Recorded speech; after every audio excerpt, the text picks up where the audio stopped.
Okay. Don't come in again.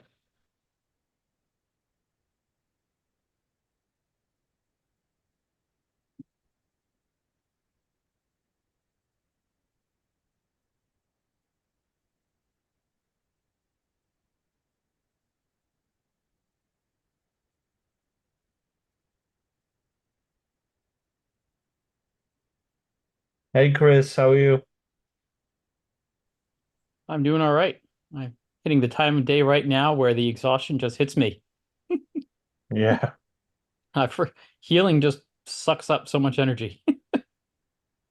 Yeah. How are you feeling? Pretty good. Honestly, I think this last week was probably borderline for starting with practice and standing for an hour and a half straight. Yeah. Towards the end of the week and walking around today, feeling much stronger already. See, now you're glad I scheduled you just for an hour and a half. Perfect. Who knew? Right. I got a little problem though. I can't figure out how to squeeze in my half hour of goalkeeper sessions after because I get kicked out. Oh, I got yeah. half the Sounders and like half the Gotham White all want to do it. So we got to keep building goalkeepers. Mm, maybe you could do it in the parking lot across the road. We'll figure it out in the next week or No two. diving. Anything can be solved. Yeah.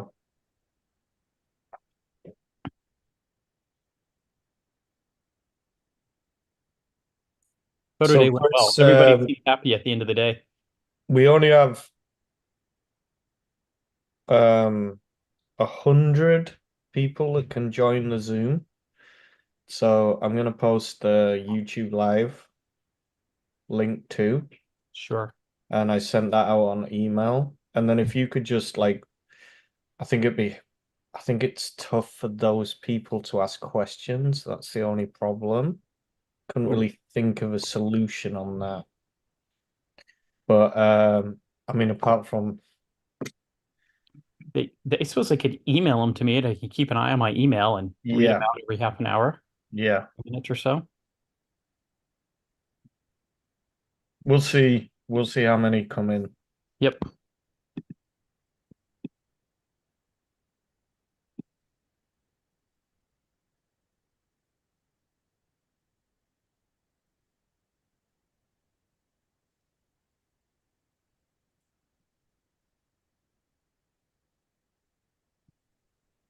But if you can monitor the chat for questions and then just let me know if anything pops up. Sure. We got 13 watching on YouTube.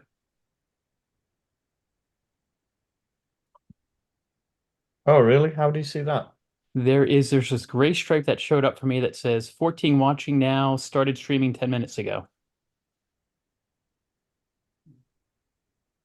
So it was funny yesterday. I was doing a test of the YouTube stream, and if you subscribe to YouTube, then you could then it gives you a notification straight away. Oh, So some Kristen texted me, Albert's mum, and was like, "Oh, we saw you on YouTube practicing that's awesome. your session." Yeah. Nothing's private anymore. No. Anybody hear my microphone? Yep. I can hear. Okay, good.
Hi everyone, if you're just coming in, welcome. Happy Sunday evening. Coach Rich here. Um, we'll give it a couple of minutes. We'll see how many more people come in, and then we'll get going.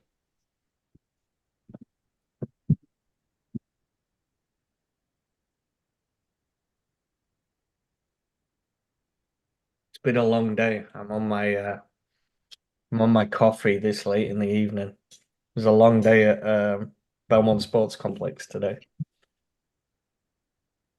Fun. Coffee. Great to see everyone out there.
Okay, guys, we'll get started. So I'm just gonna press record.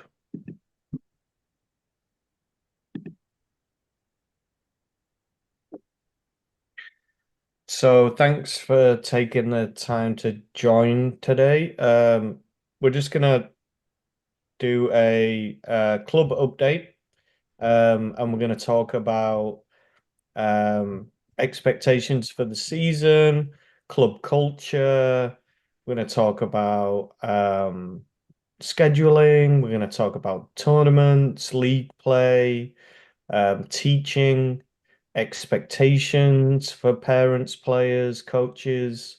We'll cover operations and we'll go over any uh, Q&A that we might have. So feel free to put questions in the chat. So just to begin, my name is Rich. I am the Director of Coaching for Belmont United. I've been here with the club for 9 years now. Love coaching at BU. It was a perfect fit for me. I've been coaching for 20 uh 2001, 23 years. So a long time and love it. Love developing players. My journey has taken me obviously from England, where I was playing for a professional club as a youth player, didn't quite make it as a pro, played some semi-professional, played in college back in the UK, and then decided to come to the States for a bit of an adventure, and ended up meeting my uh, wife, and um, I'm still coaching. I'm still involved in the game that I love, that I'm passionate about. So it's been an amazing journey for me. I was a coach on the East Coast for a long time, which is where I kind of cut my teeth. And then I got an opportunity to coach in college on the East Coast for a Division 1 school, and they were kind enough to pay for my master's. So I got a master's in psychology. Um, and then towards the end of that, I realized I really wanted to get back into youth coaching. That was what I was passionate about. And we decided to move to California, and amazingly, Belmont United popped up, and it was just a perfect fit for me to try and build a culture and a community of doing things the right way in youth sports and in youth soccer. I'm sure we'll talk a little bit more about that, but that's essentially been the endeavor for the last 9 years, with some great people around me. And I love being here, and um, love trying to instill, you know, education for our parents and how to be a supportive sports parent, but also um, providing development for our players and hopefully giving them a lifelong love of the game, and also a positive experience around the game. So, they can have soccer as a part of their life um, for the rest of their life, and hopefully introduce their kids to it and give back to the game, and always remember like good times as a youth player at Belmont United. So that's kind of what I'm all about, and what we try to make the club all about. So really appreciate you guys jumping on and spending some time with us on a Sunday night. I know it's a super busy time right now, back to school and everything. So what I'm going to do is I'm just going to take us through the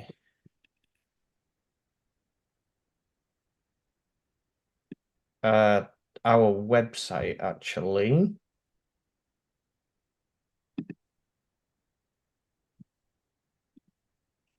And of course, it's taken me through a loop that I wasn't expecting.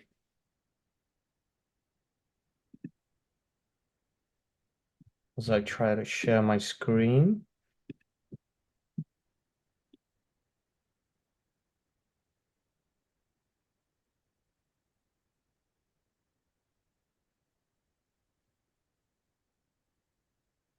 Okay, here we go. So I'm just going to take you to our website initially and talk about a few things here. So hopefully everyone can see the website. And the first thing I'm going to talk about is, so this is belmontunited.net, which we just revamped a little bit. Thank you to Tanya, who's a parent on our 2016 boys team, who's done a lot of work on this. So the first thing I'm going to take you through is the Belmont United Way, which is our club culture, and it's really important to us. So my personal belief is that youth sports is a little bit lost.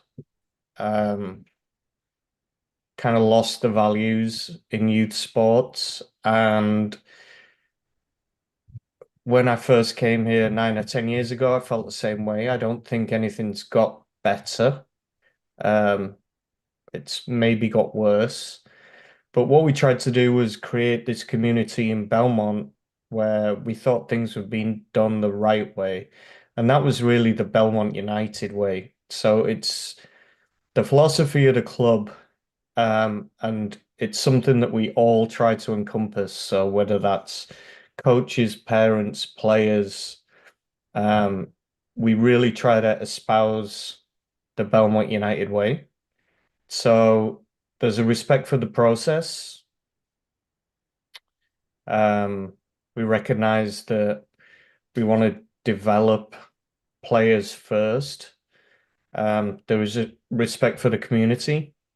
The players are respectful and supportive of each other and respond to mistakes in positive and encouraging ways. And there's respect for the game. So players are assertive and confident on the field, um, and they play a clean, honest game and abide by the rules. So essentially, we repeat respect 3 times there, and there's a reason for that. Um, so it's just about being a good person and doing things the right way. Um, we get caught up in all kinds of competition and ego and um, maybe get somewhat misguided sometimes. So it's important to remember that we've got kids and we're setting the example on the sideline as parents, on the sideline as coaches. And even though we go into every game trying to win, we do it in the right way. We respect our opponent. We play by the rules. We understand that mistakes are part of the game. Um, we actually encourage mistakes because that's a learning process.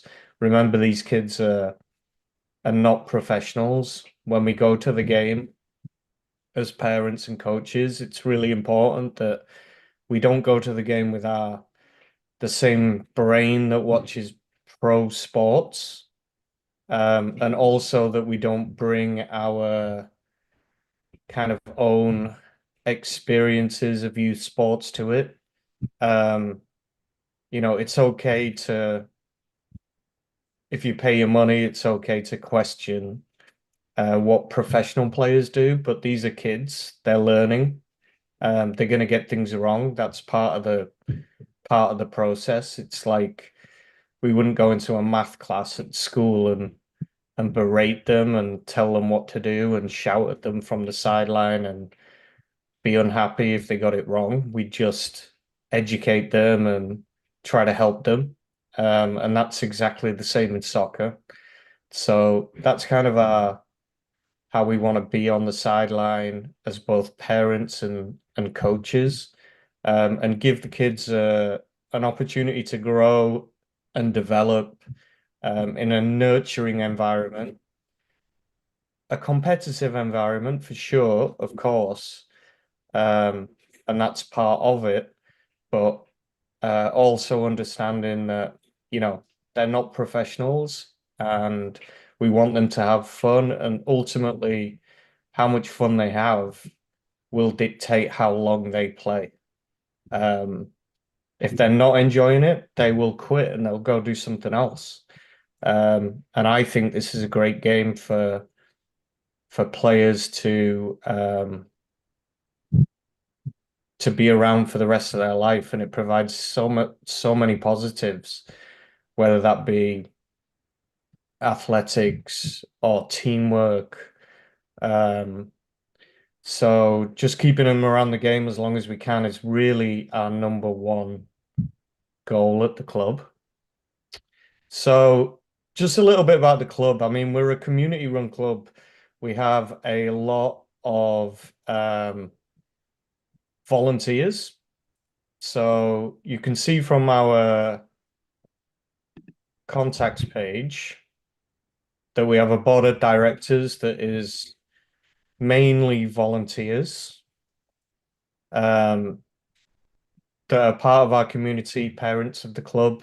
We're always looking for people to help and get involved. We have at-large board members where you can just come and learn a little bit more about the club and, potentially help out in these areas or take a different role as things develop.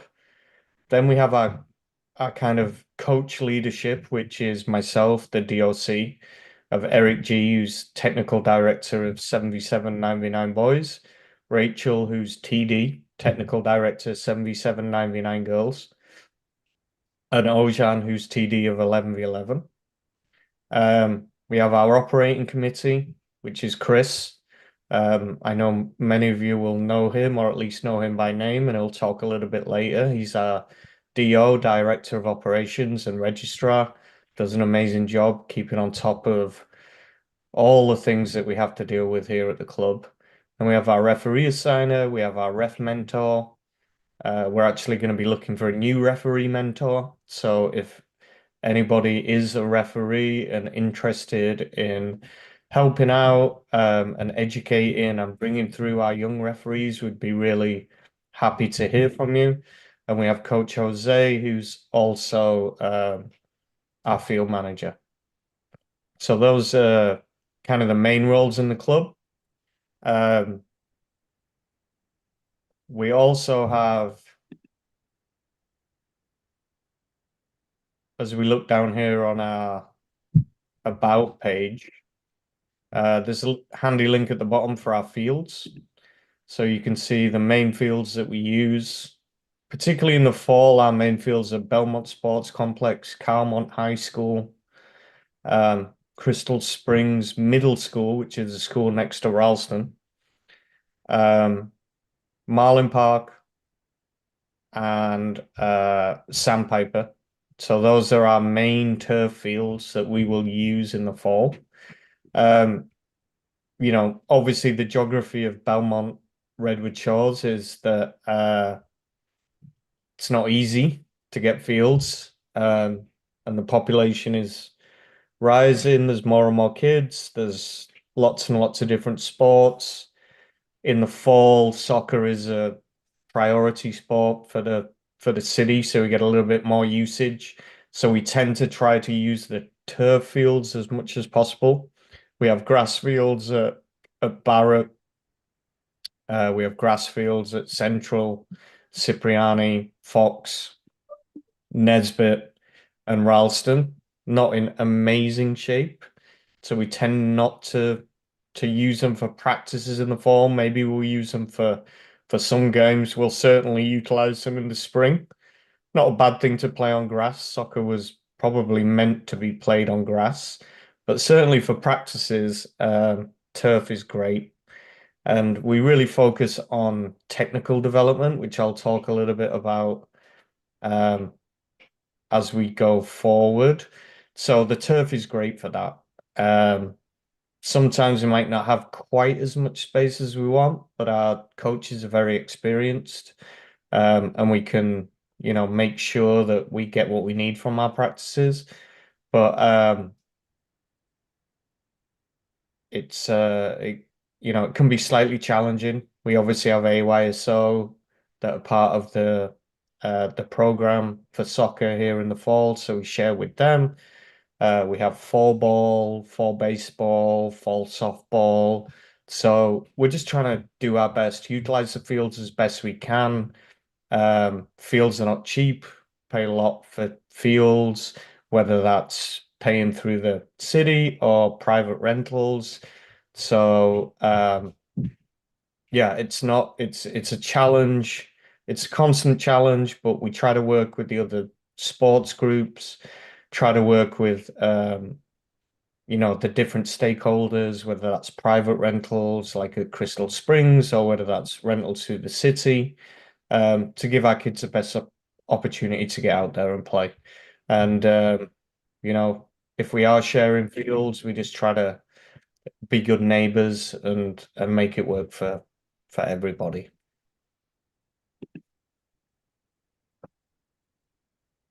So we have a number of different programs that the club runs.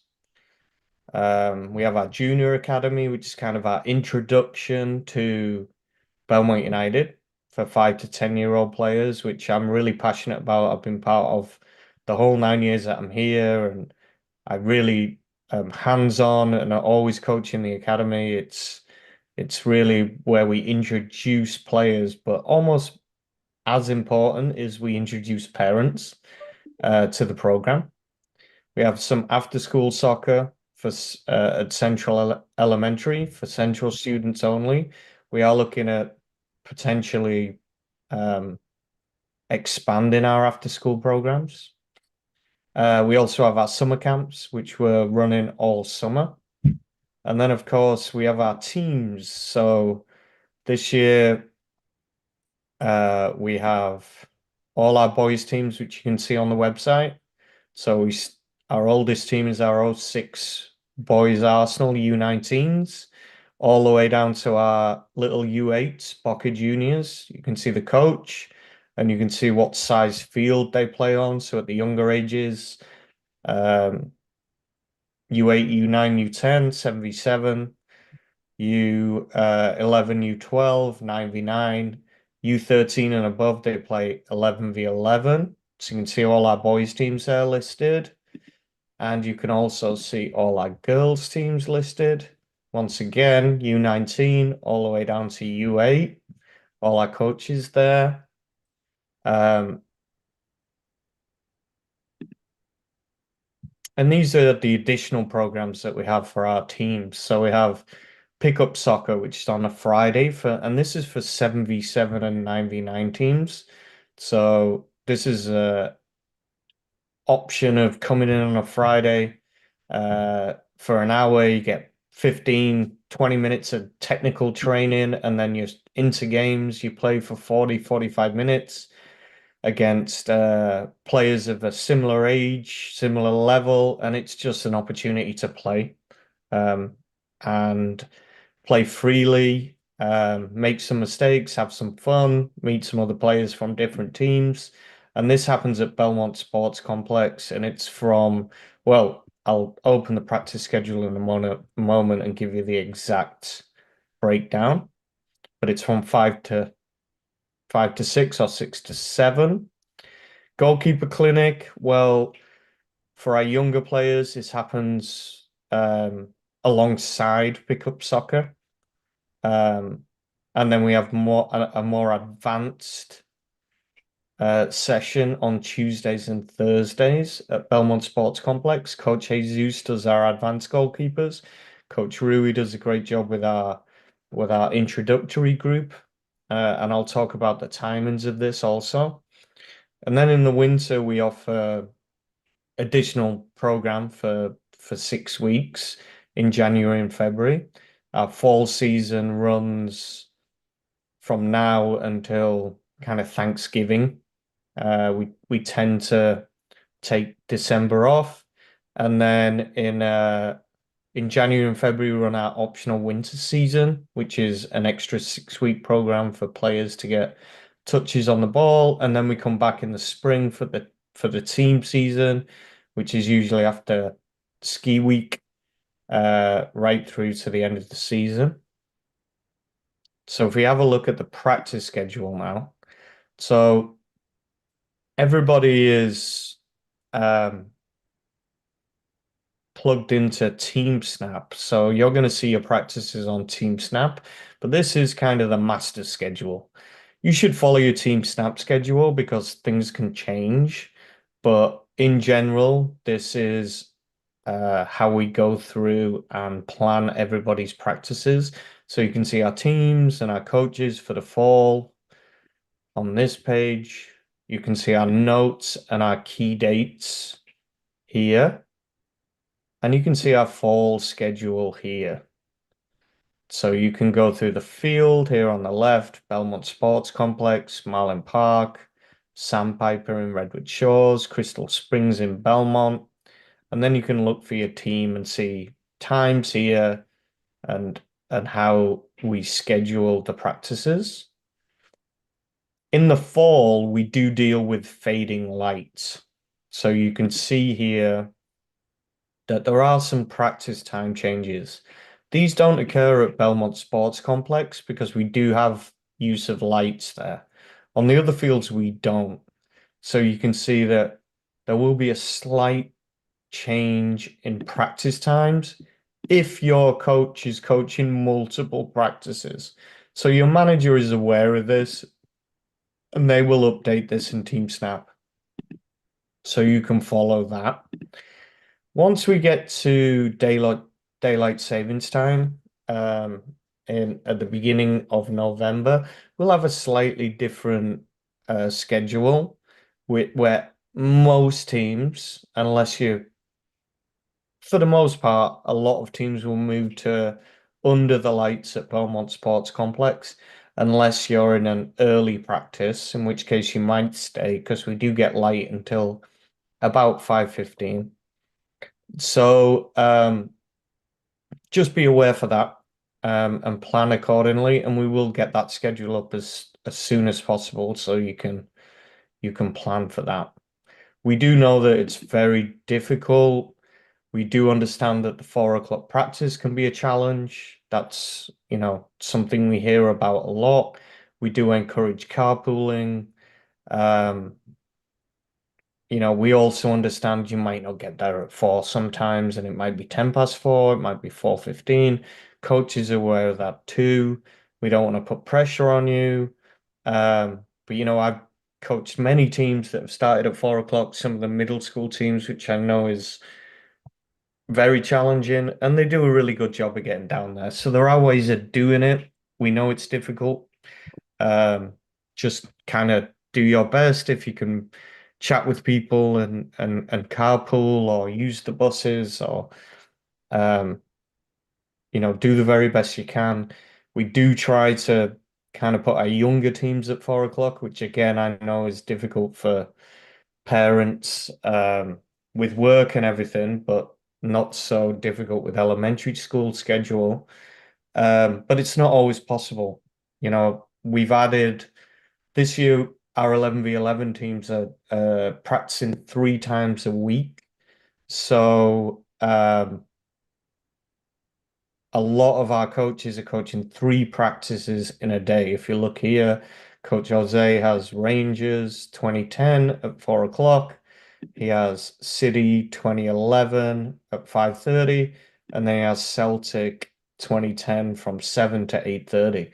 There's really no other way of getting that in without having them go back to back to back.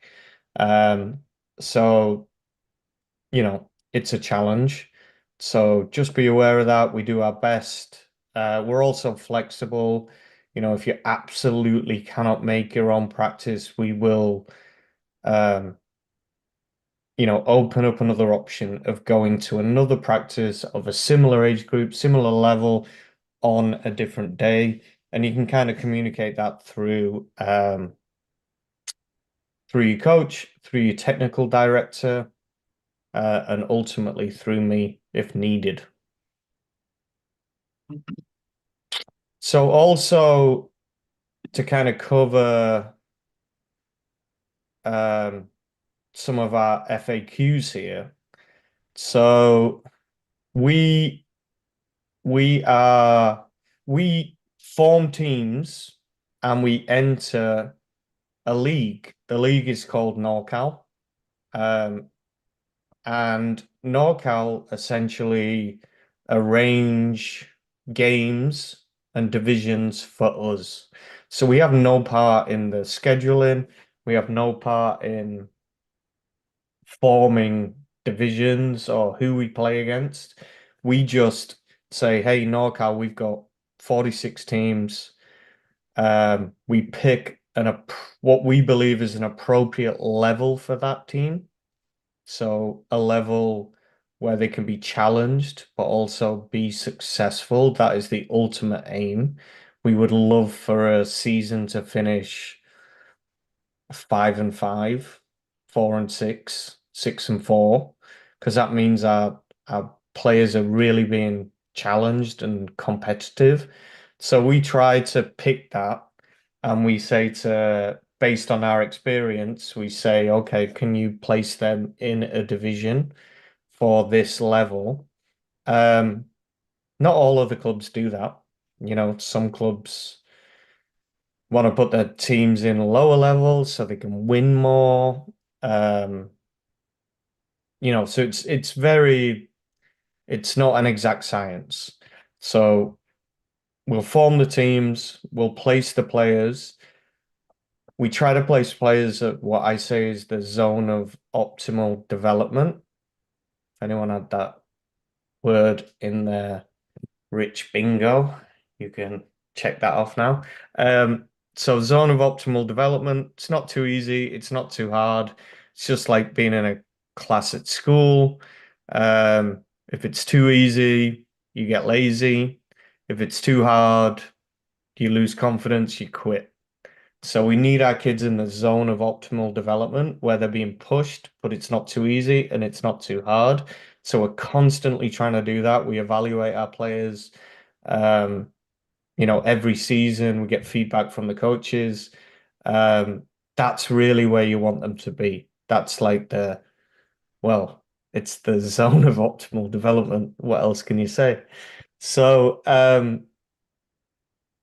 we enter the league and then we're kind of at the mercy of the league. And then they pick a bunch of other clubs where they've said, yeah, we also want to play this level. And then they spit out a schedule. And then at that point we try to schedule games, which is very difficult, a lot of moving parts. Um, and we'll talk a little bit about managers in a moment. But if you're really interested in FAQ, some of our things, everything's here. How do we organize teams? How do we organize teams is an interesting one. We're trying to have them play at an appropriate level for their development, where they can be challenged, but also have success. Um, and then the program is slightly different for U8s, U9s, U10s, U11s and 12s, U13s. There's also info about how you can purchase uniform and spirit wear. And I guess in conclusion, our main focus as a club is to keep players playing as long as possible, provide players with all the benefits of playing this great game, teamwork, sportsmanship, being present, friendship, health benefits, physical and mental, um, hopefully something they can enjoy for life, create a culture where the players, parents, and coaches are supportive, try to relieve anxiety and stress on the players. The situation in the game already does this. There's too much anxiety and stress placed on our young people today, particularly in our environment, in Silicon Valley. So very important that we give them a safe space to develop and play without fear of mistakes. Educate parents on how to be supportive. I recommend just saying, I loved watching you play. Don't say anything else. Just say, I loved watching you play. It's easy. Um, Understanding that this is not pro soccer, mistakes will happen. Winning it is, of course, important, but not at the detriment of the growth of a team or an individual. Um,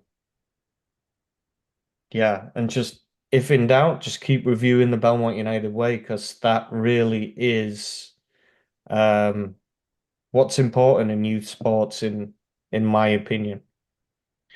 So, just talk a little bit about parents, volunteers. We have probably 100 managers plus that are pure volunteers for our teams. And they might be scheduling managers, they might be communication managers, they might be game day managers. These are wonderful parents who are stepping up to support the community, support our kids playing soccer, and doing it purely as volunteers with everything else they have going on in their lives, and we couldn't do it without them. Do an amazing job for the community and for our club and for the culture of our club. So please support them. Your scheduling manager goes through a heck of a lot. They have to communicate once the league spits out the schedules. They have to communicate with other scheduling managers. They have to work through field availability, referee availability, coach availability. They have to pick a time, find a field, put it into Team Snap, Not everybody's going to make it. Some people are going to say they can't be there. It's not easy, and it's a volunteer job, and there's a lot of communication that goes back and forth. So, we just can't thank our managers enough, and please be supportive of them. This is a volunteer role, and we can't do it without them. We can't run this club without them. Communication manager keeps you updated on all the changes. The game day manager is somebody who carries the passes, carries the balls, carries the first aid kit, maybe the bench, helps clean up the field, helps set up the field. Please help them. They're going to need help. They're going to ask for help. Um, please help them put the goals away at the end of a game. Please help them get the corner flag and set it up before a game. Yeah, just be there and help them out as much as possible. Again, managers, lifeblood of the club, doing everything voluntary. Thank you so much. For our coaches, you can see most of our coaches right here. You can see our technical directors, our director of operations, our club co-founder right there, Manoush, back in the day, 2002. Is that right? Should be. Yeah, 2002. His son is Ozhan, who was on the first ever Belmont United team and is now one of our technical directors, which is pretty cool. And then we have our other coaches here. Ross is new this year. Really excited to have Ross involved. Derek is new this year. Excited to have him involved. Great people, great coaches. Really love our coaching staff. Great people. Really care about the kids. Do it for the right reasons. Ollie's also a former player that's come through the program. Really knows the Belmont United way. Been through it himself. So yeah, really, really great group of coaches. I just want to talk a little bit about curriculum, teaching curriculum. So, one thing that I think Belmont United was very kind of known for in my early days was technical development of players. And there's been a little shift, like with anything, there's been a little shift in kind of coaching philosophy over the last few years. And some of that shift has been to a more play-based coaching philosophy. So kind of if you think really old school, dribbling through cones, and you think new school, you think they're always playing. It's always looks like the game. So there's been a real shift away from old school to new school. Like with any of these things, I think somewhere in the middle is probably makes sense. Maybe over the last couple of years, we kind of shifted with the culture a little bit to a lot of playing. I think a lot of playing, I understand it.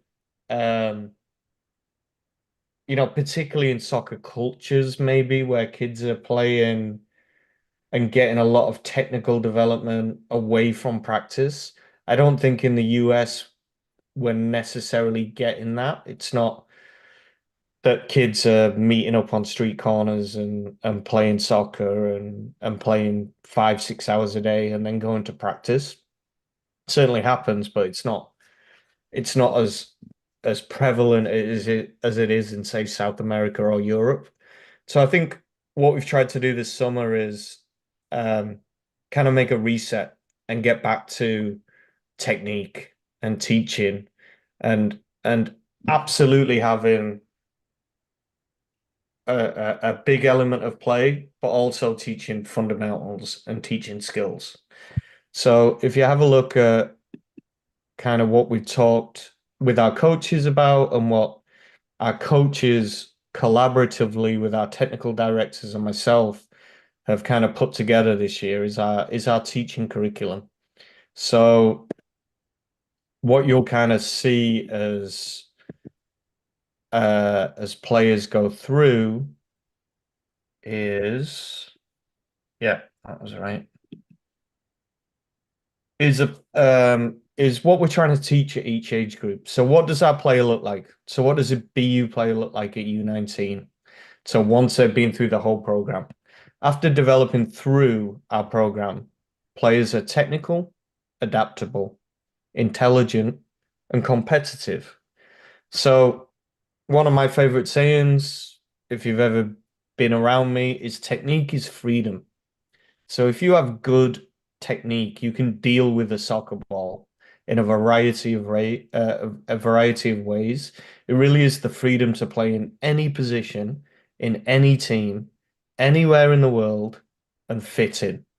If you have technique, you'll get away with it to a certain point because you can handle the ball, you can deal with it, you'll be okay. Obviously, there are a lot of other factors that go into it, but if you build everything on technique, then you're going to be okay. So what we have to do here at BU is just create technical players, which we have a history of doing, over the years in my time for sure. So we're passionate about building technique and competency.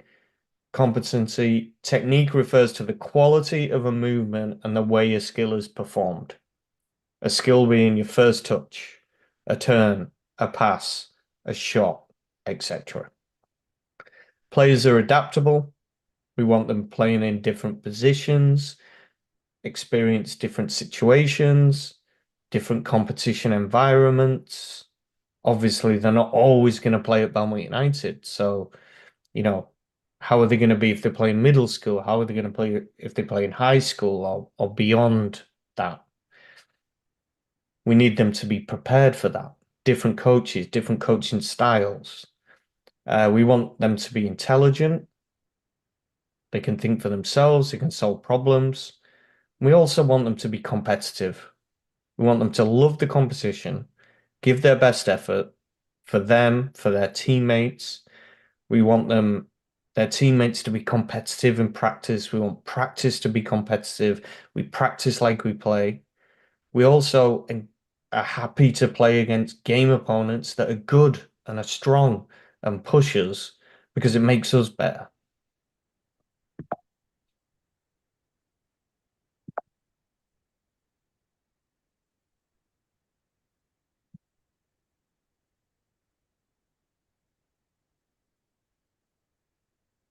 I had a little technical breakdown there, but let's go back to it.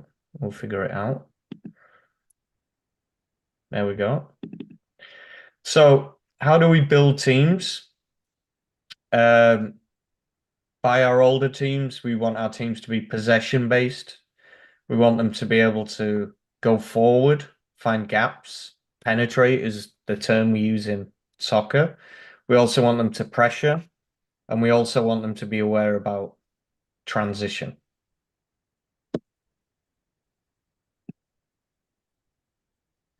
And then what do we want our players to focus on? We want them to focus on first touch,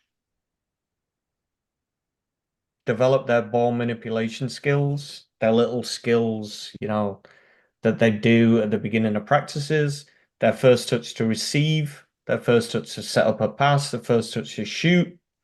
We want them to focus on their first step, anticipation of the play, how to step into the passing lanes, who to mark, off-ball movement, reading the field, when to overload, when to support defensively. We want them to be brave. We want them to find the ball. We want them to be first to the ball. Win the 50-50s, get goal side. If you lose it, win it back. Give your best effort without fear of making a mistake.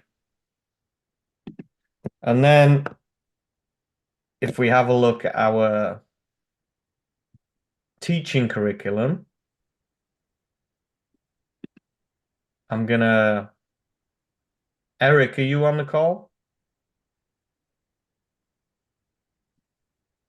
I don't know if Eric G's on here. There's too many people.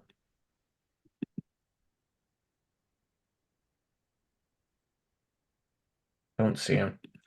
So I will share this, uh, in an email after this. But I will. But if you, what we put together this year, tried to make it a little bit more, kind of easy to follow, understanding for our parents and also for our players, is what we want to teach at each age group. So you can see here we've done it by the first season of 7v7, the second season of 7v7, 9v9, 9v9, first year 11v11, second year 11v11, and then it kind of continues on. And these are our themes. This is what we want to teach with ball manipulation. Just want to teach with our first touch. Just want to teach defensively, passing, attacking, and possession. So without getting bogged down in this technical stuff, I will send this out and you can kind of review it. And this is how our coaches will kind of give feedback on what they are planning their season around and planning to teach. Obviously, it's not an exact science. Certain players are going to jump ahead, certain players are going to be a little bit behind. So it's very fluid. This is one of the things that I always worry about when it comes to curriculums. Like every player is different, every player should be met where they are at that time. Um, but this is kind of a general guideline.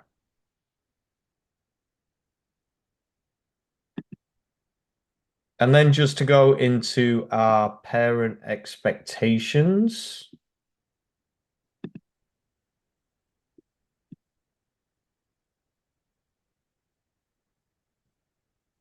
So if I find the right section, there we go, right at the end. So parent expectations. Again, we will send this out. So there's a communication protocol. 24-hour rule is super important. If you are upset about anything, if you really want to talk about something, if it's post-game, post-practice, we always recommend take 24 hours, chill on it, let emotions cool down. If you still want to talk about it after 24 hours, that's absolutely okay. But within that 24 hours, definitely good to have just a cooling off period. Like, I'm a parent too. I know how things can be. Just let things cool off.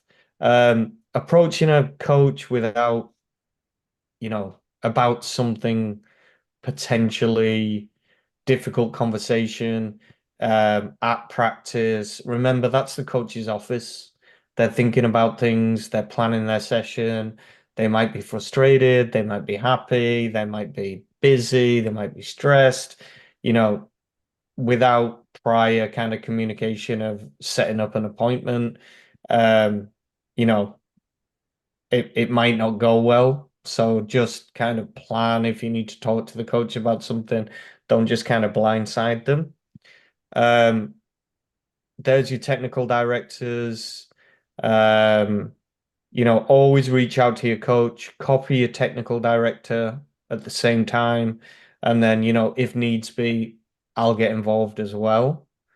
Um, don't talk about other players on the team. Don't compare to other players on the team.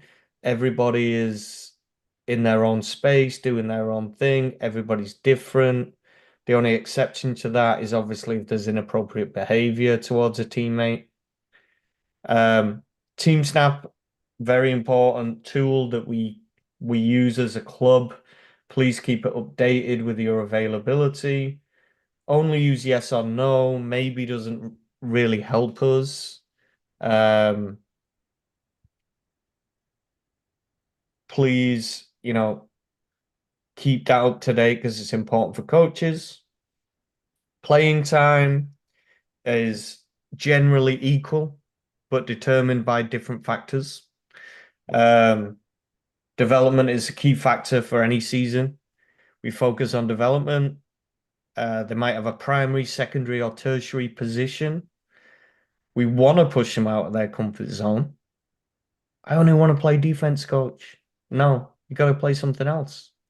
Different positions have different skill sets, and it's good to give them that different experience. As they get older, they'll kind of pare down maybe into a single position or a secondary position, but certainly the younger ages, different positions. Winning is less important than the team playing well. Tough one to kind of gauge from the parent side, I think, but super important. You can only be the best youth development coach. So you can only be as good a coach of youth players as you can be once you understand that winning is not the focus. And it took me probably 12 years to get there. And the argument back is, well, we should be all about winning. If you're all about winning, you're not developing the player to the best of their ability. We try to win every game, but we don't do it at the detriment of player development. And I guarantee you, until you can let go of the win, you will never be the best coach of youth players that you can be. Think about it. For 77.99 and 11.11 and U13, each player receives 50% of playing time across the season. So we try to keep it, a minimum of 50%. For high school players and above, at least 25%. Obviously, there's some mitigating factors in that. But in general, that's what we try to go by. Parent code of conduct. Support your child in the ups and downs of competition. Deal with success and failure the same way. Be positive. Don't put too much emphasis on the winning, on the losing. Ask some questions. Don't tell them. We want to improve. We want to build self-confidence. We want you to be a positive role model for your player. Just as our coaches, we want them to do the same thing. Don't coach from the sideline. Don't give instructions. Say good job. Say I loved watching you play. Hold back any of that kind of feedback if you can. Talk to the coach if you have questions. Don't talk to referees ever. Just let it go. Referees are learning. Any breaking of those rules, you could be asked to leave. Refrain from judgment. Don't watch like you would watch a pro game. Players are learning. They don't get paid to play. Recommendation on the sideline. Don't talk about the team. It inevitably leads to judgments and comparisons of players. Talk about something else. Talk about the weather. Talk about those Giants, the Niners, but don't get into team stuff. We expect our coaches to be open with communication. We expect them to be a good communicator. Some coaches are better than others, but we expect them to do their best. We want them to give player evaluations, reviews, have parent meetings throughout the season, give feedback, informal feedback, constantly give feedback to players for them to improve. We want you to be at the field 45 minutes before, ready to warm up 30 minutes before a game. If you're late to a game, then your player's not going to start. They may not even play the first half. That's just one of those things. We also get that there might be traffic and we'll deal with that. But in general, understand if there is lateness, then there might be some kind of penalty for that.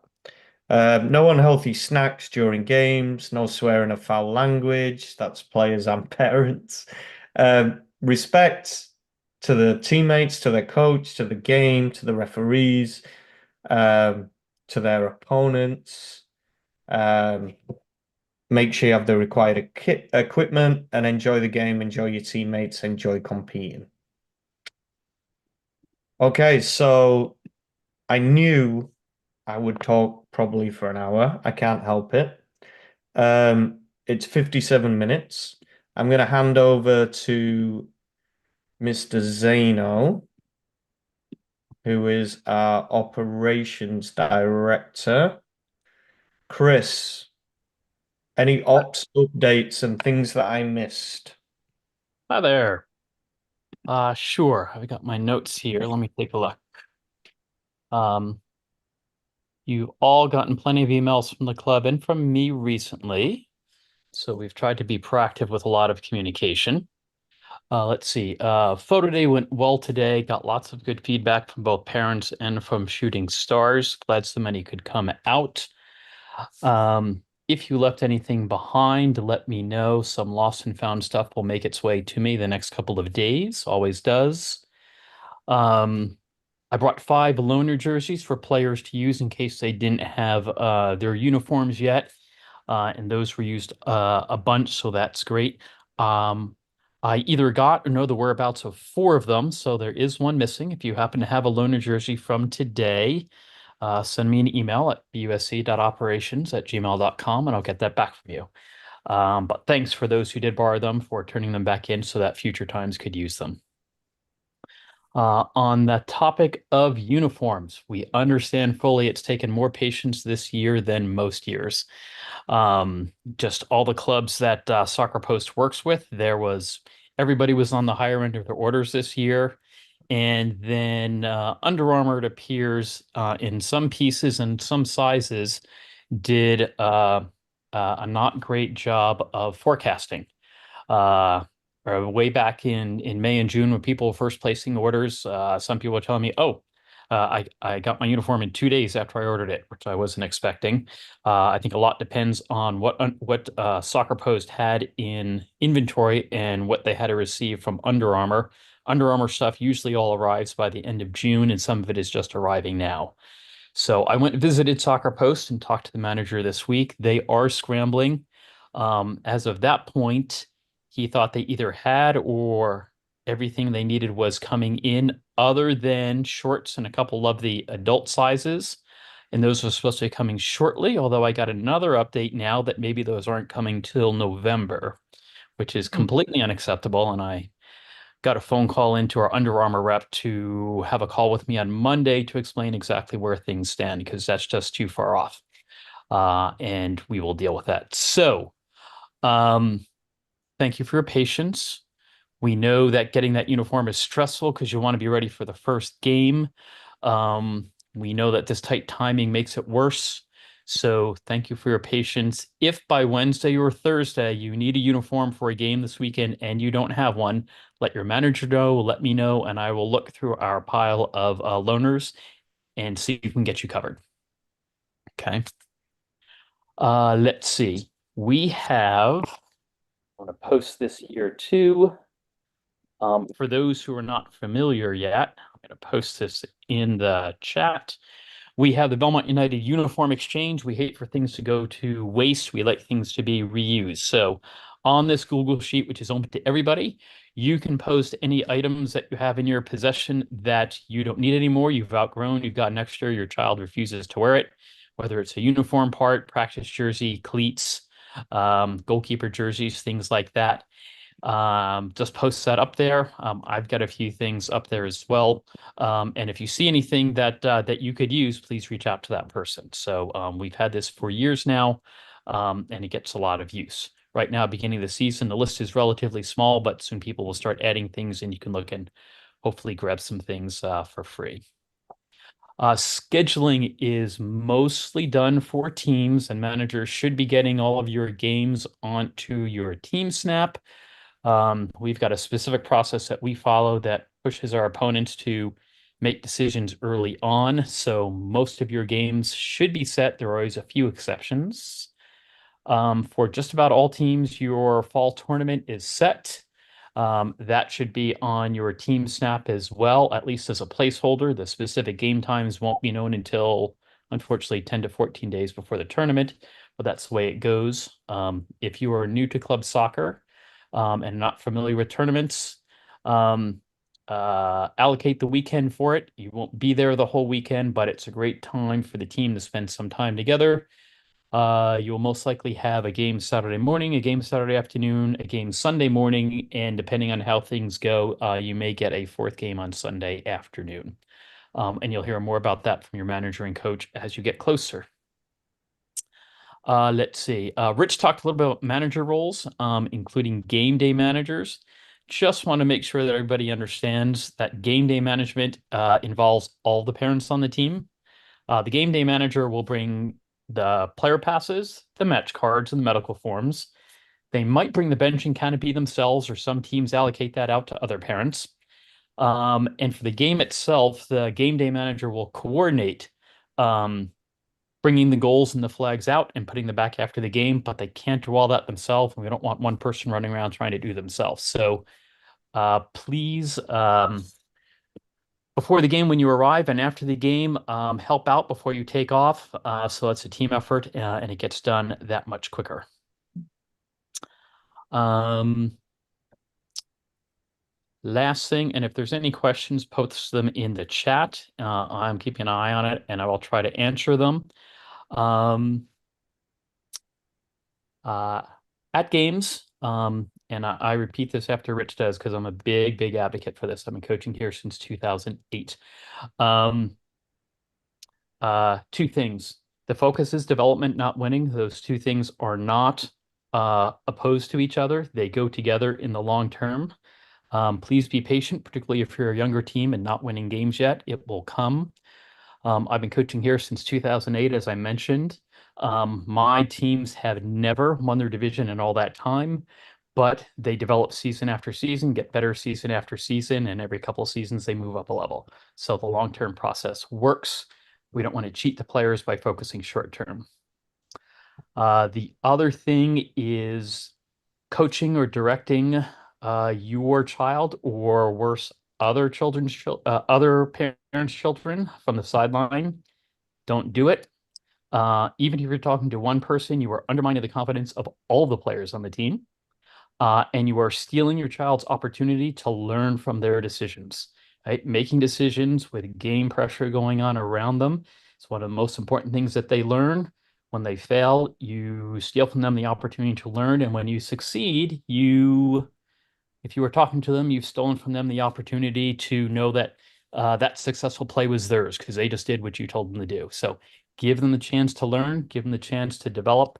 We know it takes patience on your part, our part, and your child's part, but it pays off. And we want to build competent players who are proud of seeing their development. I think that's my list. As I think Eric and Ozhan will be going next as they're talking. If you have questions for Rich and I, post them in the chat and I will either answer them, I'll call them out to Rich to answer. And Rich, am I turning it over to Eric and Ozhan? No, you can turn it back to me. Back to Rich. All right. Thanks, Chris. So, yeah, just to finish up, managed to finish up pretty quickly here, within 65 minutes, 60 minutes. So that's pretty good. I would just kind of reiterate a couple of things, right? So, you know, you're going to be on the sideline, you're going to be watching games, and the other parents might be great or more likely might be annoying, and might be coaching from the sideline and might be, really into it and really focused on winning. And maybe for some reason, it's really important for them that their 9-year-old child wins this game at 2 o'clock on a Sunday. And, it can be frustrating, but we need to set the example set the culture. This is youth sports. We're here for the kids to enjoy themselves. We're here to reduce and relieve anxiety, not add anxiety from the sideline. Chris said something interesting, right? Which is like, if you coach or if you shout at your kid, you're stealing the opportunity for them to make a decision. You know what you're like, if you're amped up on the sideline and like super into it and um, you know, shouting or whatever, you're also stealing your opportunity of enjoying watching your kid play. Um, and there's nothing better than just sitting back, watching your kid play, celebrating their successes, celebrating their failures, meeting those exact same things in the same place, and just being present and enjoying it. Like I heard something today which was scary, right? Because I have a 10-year-old and an 8-year-old, is that by the time your kid is 12, you will have spent 75% of your time with them. You will have spent 70% of your time with them. So this really is precious time. That shouldn't be wasted putting extra anxiety on them, focusing on wins and losses, focusing on things like that. Of course, if there's situations you can talk to the coach, um, and we can figure stuff out. But the ultimate thing is just go to the game, sit back, relax, watch them play, enjoy watching them play, ask them if they want some food afterwards, set the example for Belmont United, set the example for youth sports. Let's do this differently because the system is a mess. Youth sports is a mess. Youth soccer is a mess. And it's only getting worse. And the only people who can change it are the stakeholders. The stakeholders are people like me who run clubs and their parents like you. So you guys have skin in the game. We can do this together. Um, I believe in the Belmont United way. I try to live by it. Um, it's not easy sometimes when you see the ups and downs of your players, but also understand that development is not, you know, linear. There's gonna be ups and downs. They're gonna have, what we perceive as good seasons and bad seasons. It's just ups and downs. It could be that they're grown. It could be that they didn't grow. It could be that they're stressed out at school. It could be that, you know what, they're not as interested in soccer this year as they were last year because they've found something else. It could be that, um, it's not quite worked this year for one reason or another, but next season it will work. There's ups and downs, roll with them, enjoy rolling with the punches, set the example as supportive sports parents. I know you guys can do that. Like you're all smart people. It's why I love working here. You guys are rational, you're interested, you care about your kids. Belmont's just such a great place to coach and be and bring your kids up. So yeah, let's just do our best to do that. And then it's my job to hold you guys accountable to that, but it's also my job to hold the coaches accountable to that, right? Because coaches, ego gets in the way, winning gets in the way. Um, and I have to constantly fight that battle with the coaches. Like, this is development, it's not winning, it's not pro soccer. So, I also understand if coaches go too far one way sometimes, and I appreciate any feedback that you have on that. And um, it happens. So, yeah, that's just my, I guess, feelings about why I do this whole thing and why I'm happy to be at Belmont United. And if anybody has any questions, any feedback, um, we're always open to that. You can find me on the contact page. You can find your technical directors on the contact page. Chris is kind of our operations manager. It makes sure everything runs as smoothly as possible. We have our board members, all volunteers. We have our managers, all volunteers. You can certainly reach out to them, but understand they are volunteers. So our coaches, our TDs, our ops guy, myself, we're available. Thank you for spending your Sunday evening with us, your Sunday night. Have a great season. Um, Feel free to chime in with any questions. I'll monitor for a few minutes here. But if you don't want to ask a question here, but something did come up, feel free to email us. Um, and we'll definitely connect with you. Thank you very much. Have a good evening. Oh, you went back in the bush, really?